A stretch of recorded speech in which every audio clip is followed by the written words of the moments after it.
Tell me where you started cooking. Was it as a child? Was it with your family? I started cooking when I was 6 with my mom.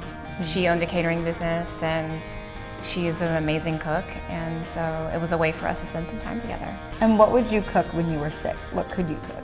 Well, not much. I did learn how to make a roux and sauce. That's serious. Just a roux. Okay. Simple roux. And then she, in her catering business, it was the early 80s, so I would pull chicken for chicken salad.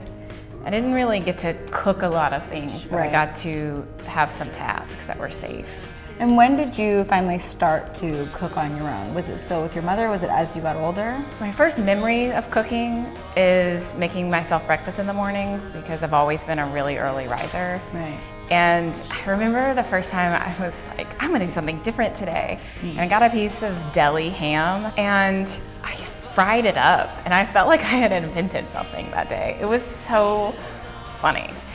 Alone, I sat at the table, I ate scrambled eggs and my fried ham with a giant smile on my face by myself, like I had, was Jacques Pepin, just invented a new dish. You invented fried ham. Right.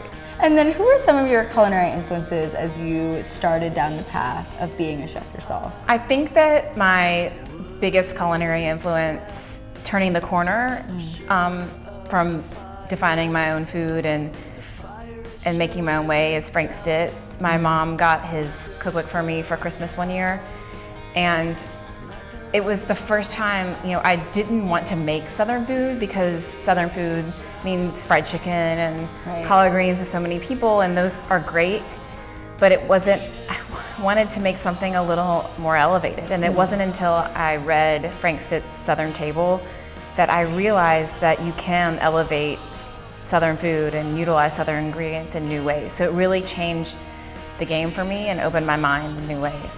So speaking of elevating Southern food, what are we making today? Well, today we're going back in time and reliving a childhood memory and making hot olive puffs. Wonderful. Well, can you show us the steps? Sure.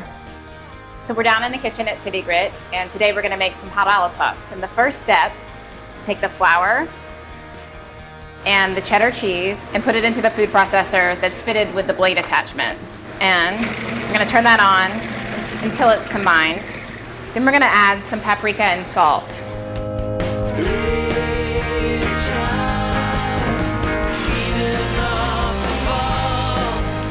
Once that's combined, we're gonna add the butter. And we're gonna pulse it and then let the machine run until it forms a ball. Then we're gonna take the dough out and we're gonna take a little pinch off, flatten it out, place a dry green olive stuffed with pimento into the center, and then fold it around and roll it into a perfect ball.